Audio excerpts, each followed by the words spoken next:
Perezida wa Leta Zunze Ubumwe za Amerika Trump n'abahagarariye umutwe wa Hezbollah bumvikanye ku guhagarika ibitero n'imigambi y'intambara hagati yabo na Isirayeli. Ibi biganiro byabaye binyuze mu bahuza cyangwa se intumwa zihariye, cyane cyane binyuze kuri Perezida w'Inteko Ishinga Amategeko ya Libani Bwana Nabi Berri. Baganire ku ngingo eshatu z'ingenzi: guhagarika imirwano ndetse n'ibitero, ceasefire, imiterere y'amasezerano ashobora kurangiza iyi ntambara, ingaruka ku ntambara yo muri Irani na Amerika ndetse n'ibindi. Ingingo y'amasezerano no guhana agahenge nizo impande zombi zatinzeho. Ku ruhande rwa Hezbollah binyuze ku muhuza wabo, Perezida w'Inteko Ishinga Amategeko ya Libani Bwana Nabi Berri, Hezbollah yemeye guhagarika burundu ibitero byose bya rokete n'amasasu aremereye barasaga mu majyaruguru ya Isirayeli. Ku ruhande rwa Israel, Leta Zunze Ubumwe za Amerika ziyemeje kubwiza ukuri Israel ngo ihagarike ibitero by'indege n'ibisasu biremereye mu gice cy'amajyepfo y'umurwa mukuru Beirut, cyane cyane mu gace ka Dahiye karimo ibirindiro bikuru by'abarwanyi ba Hezbollah. Donald Trump yabwiye abahuza ko yagiranye ibiganiro bikomeye kandi birimo ijambo rikaze na Minisitiri w'Intebe wa Israel Netanyahu. Muri ibi biganiro, Donald Trump yabwiye abahuza ko yagiranye ibiganiro bikomeye cyane kandi birimo ijambo ry'igufwa na Minisitiri w'Intebe Netanyahu. Muri ibi biganiro, Trump ngo yategetse Netanyahu guhagarika igisirikare cya Israel kininjira mu bice bya Beirut ndetse n'ingabo zose zigaba ibitero ku butaka, azisaba gusubira inyuma. Trump yanenze bikomeye cyane uburyo Israel yakoresheje imbaraga z'umurengera zigahitana abasivili benshi muri Libani. Guhagarika iyaguka ry'imirwano, iyi ni intego ikomeye cyane y'ibiganiro, kandi ibi bintu ngo birareba cyane Israel n'ibikorwa byabo mu majyaruguru, cyane cyane bisatira Beirut. Intego y'ibi biganiro ni uguhagarika imirwano muri Beirut n'amajyaruguru ya Israel, ariko ngo si ibyo gusa, ahubwo ni no kugerageza kubanza koroshya intambara mu duce tw'ingenzi, hanyuma gahoro gahoro amasezerano akemezwa mu gihugu cyose cya Libani. Nubwo amasezerano yaganiriweho, Trump akavugaho muri makeya ku rubuga rw'imirwano, ni ibintu bikigoranye cyane kuko nko mu majyepfo ya Libani ibisasu biracyaca ibintu. Impande zombi zemeranya guhurira mu biganiro byihariye i Washington DC kugira ngo hanozwe amasezerano arambuye. Umwuka mubi n'amagambo akakaye kimwe no gushyamirana bikomeye nibyo byaranze ibiganiro kuri telefone hagati ya Perezida Trump wa Leta Zunze Ubumwe za Amerika na Minisitiri w'Intebe wa Israel Benjamin Netanyahu. Ni ibiganiro byari bishingiye ku bisa naho ari ukwihaniza ndetse no kugera ku ntego za politiki mu by'ukuri zatangijwe n'iyi ntambara. Ikinyamakuru Axios n'ibindi bitangazamakuru bitandukanye byavuze ko Perezida Trump yari yarubiye cyane, acyaha Netanyahu kuri telefone mu biganiro n'ijwi riremereye, hafi kumukuramo iyo kotsa, akoresheje amagambo akakaye cyane ku buryo hari n'abavuze yuko ngo harimo ibitutsi. Axios yavuze yuko ngo Trump yagaragaje uburakari budasanzwe acyaha Netanyahu kuri telefone. Icyambere cyari gitumye rero ngo Trump arakara nuko yashinjaga Netanyahu na Israel muri rusange kubangamira amasezerano y'Abanyamerika na Iran. Impamvu nyamukuru ateye uyu mwuka mubi, mu by'ukuri Trump ari kugirana ibiganiro na Iran, kandi ni ibiganiro bigomba kugera ku masezerano y'amateka yo guhagarika umurego w'intambara ndetse n'ubukungu bukongera bukajya ku murongo. Iran yari imaze igihe ivuga yuko yahagaritse ibyo biganiro bitewe n'uburyo Israel yari imaze iminsi igaba ibitero bikomeye cyane by'indengakamere muri Libani kuri Hezbollah, inshuti magara ya Iran. Trump rero ngo yabonaga yuko Netanyahu arimo gupfobya cyane amasezerano ya Iran na Amerika, agasa n'ubisukamo inshishi ateza ikibatsi cy'intambara muri Libani. Umushinga wa diplomasi wa Trump ngo warangiritse bidasanzwe kubera Netanyahu. Icya kabiri cyatumaga Trump haganira Netanyahu ariko yarakaye cyane ngo nuko Israel yagumye gusatira ibice bya Beirut kandi akicwa abasivili benshi. Israel yari yaramaze gutegura no gushyira mu bikorwa ibitero bikomeye byo kwinjiza ingabo zo ku butaka mu gice cy'amajyepfo y'umurwa mukuru Beirut. Trump ngo ntabwo abyumvaga neza, ntiyanyuzwe n'ibyatanzwe n'intambara, cyane cyane ibitero byo ku butaka byahitanye abasivili benshi. Byatumye rero mu kiganiro kuri telefone nimugoroba acyaha Netanyahu cyane, amutegeka guhagarika izo ngabo zose ziri ku butaka no guhagarika ibitero byo mu kirere. Amubwira yuko nibitaba ibyo, Perezida wa Amerika ashobora guhagarika imfashanyo z'intwaro zose Amerika igenera Isirayeli. Gusa BBC ivuga yuko hari n'izindi mpamvu ebyiri zatumye Trump arakara cyane muri ibiganiro hagati ye na Netanyahu. Ikindi cyatumye ngarakara nk'uko BBC bivuga ngo ni ukugira ngo ahindure inshingano n'igitutu bya politiki. Kuri Trump arashaka kwerekana yuko ari we wazanye gahunda y'amahoro mu burasirazuba bwo hagati, bitabaye ngombwa yuko intambara isenya Beirut. Naho kuri Netanyahu arashaka yuko intambara muri Libani ikomeza guheza umwuka Hezbollah igasenyuka burundu. Trump rero ngo yamwukaga inabi inshuro nyinshi, akamubwira ati buri muntu wese muri iki gihe arimo arakwanga, arakuvuga nabi kubera uburyo ibitero byawe biri guhitana abasivili benshi, ushobora kubihagarika. Nyuma y'ibyo biganiro byari bikarishye birimo n'umwuka mubi hagati y'impande zombi, ni ukuvuga Trump na Netanyahu hamwe n'abahuza ba Hezbollah, hari ibintu bitatu by'ingenzi abasesenguzi kuri ibi ngibi bavuga abantu bagomba kwitega. Icya mbere ni ubwumvikane bucagase cyangwa se butagerwaho neza, ndetse n'ibitero bishobora gukomeza. Babyise fragile truce, ibitero ku mupaka, amasezerano areba cyane cyane ihagarika ry'ibitero bya Beirut n'amajyaruguru ya Israel ashobora kugerwaho ariko ntiyubahirizwe. Abahanga bavuga yuko tugomba kwitega imirwano no guhererekanya amasasu hagati ya Hezbollah ndetse na Israel. Ibi ngibi ngo bishobora gukomeza mu majyepfo ya Liban. Ubwumvikane ngo buracyari bwiza mu magambo, ariko mu bikorwa no ku mbuga y'urugamba mu by'ukuri nta bwumvikane buhari. Ibikorwa bya gisirikare byo birakomeza nk'ibisanzwe. Ikindi cyitezwe ni ibiganiro bya Washington, wenda ko bishobora kugenda neza bikaba byahindura ibintu byinshi. Impande zose, Amerika, Libani ndetse na Israel, zategetse intumwa zazo guhurira Washington mu biganiro byihariye. Intego ni ugushaka uburyo amasezerano y'agateganyo yashyirwa mu nyandiko ifatika kandi ihamye. Babyise formalized agreement, ngo ni ukugira ngo intambara irangire burundu. Hari igitutu kuri Israel na Netanyahu ubwe nk'umutegetsi.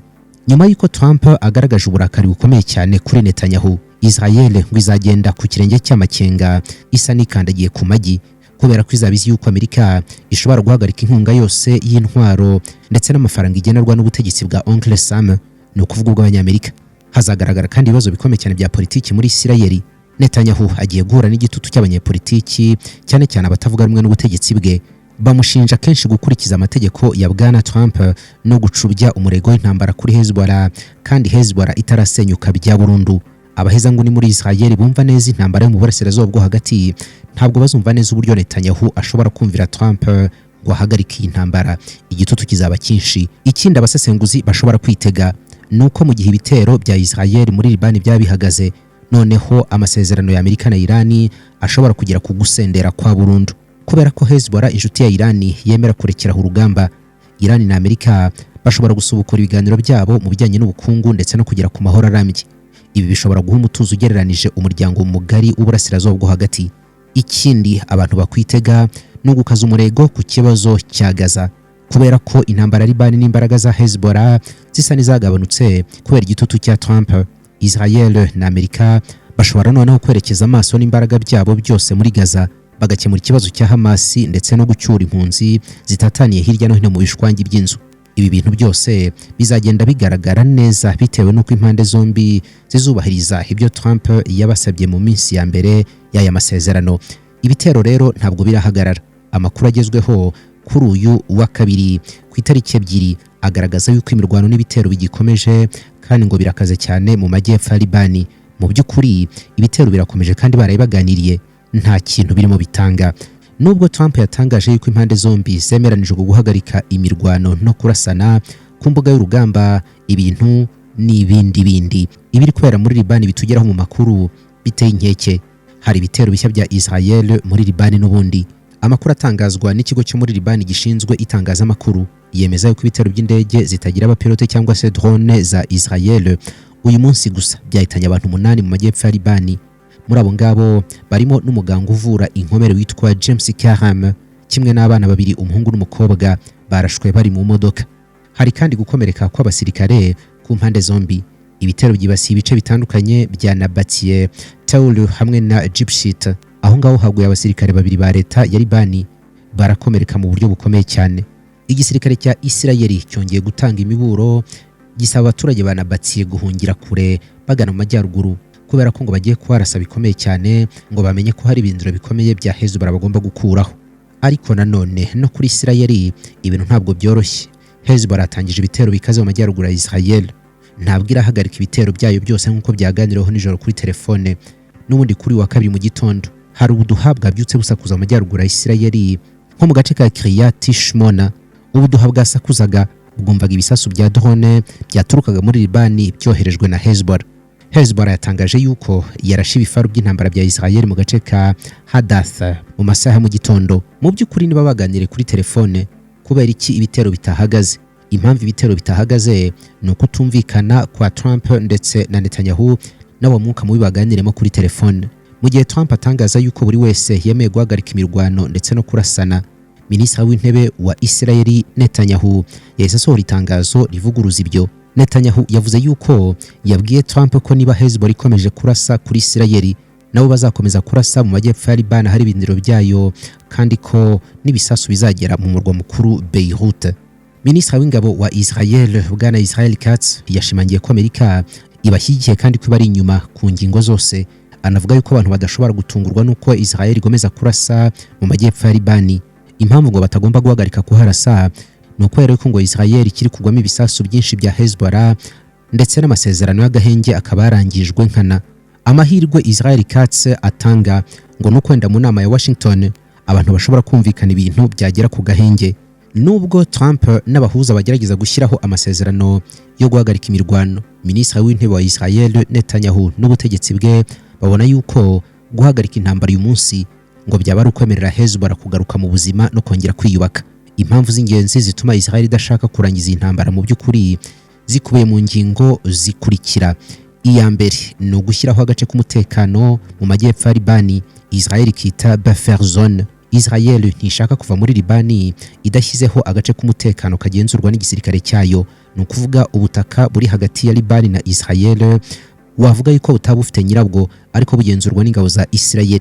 Intego ni uko igisirikare cya Israel kigomba gusunika ibirindiro bya Hezbollah bikigira hirya bikarenga kure cyane uruzi rwa Litani cyangwa se urwa Zahlan bikagera hakurya. Bavuga yuko nibura bigomba kuba biri mu birometero nk'icumi hirya y'uyu mugezi. Intumbero yabo ni ukwirinda ko Hezbollah yazongera kugaruka hafi y'umupaka wa Israel ngo ibe yahagaba ibitero byateza akaga. Intego ya kabiri kuri Israel ngo ni ukuzana intsinzi ifatika muri politiki ya Netanyahu, ibyo bise political victory.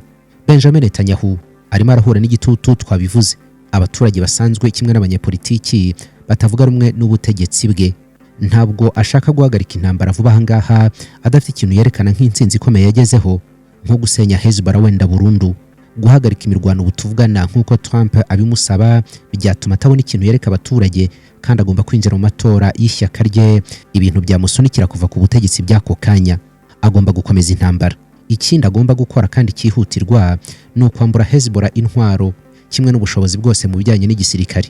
Israel ivuga yuko Hezbollah ikoresha igihe cyose cy'amasezerano y'agahenge nko gukomeza kwisuganya ndetse no kwakira intwaro nshya ziva muri Iran, kimwe no gukora drone nshya na misile, kuko Hezbollah ikora drone hamwe na misile. Israel irashaka gukomeza ibitero kugera igihe umutwe uzasenyukira bya burundu ku buryo utongera kuba ikibazo cy'iterabwoba na gatoya kuri Israel. Guhagarika intambara by'akanya gatoya, Israel ivuga yuko ari byo byago kurusha yuko Hezbollah yasenyuka cyangwa bakagera ku masezerano ya burundu.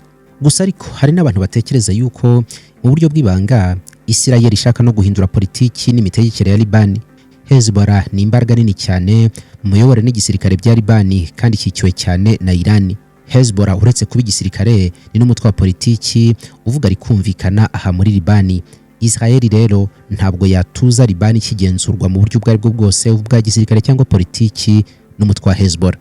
Israel yifuza yuko intambara yarangira umutwe wa Hezbollah usubiye inyuma cyane mu bushobozi cyangwa usenyutse, noneho leta ya Liban n'igisirikare cyayo gisanzwe bikaba ari byo bifata ubutegetsi bigatangira kwigenzurira umutekano ku butaka bwose bw'igihugu. Imbaraga n'igitutu bya Iran bikagabanuka aho mu karere no hafi y'imbibi za Israel mu majyaruguru. Imboni TV, imboni ya rubanda.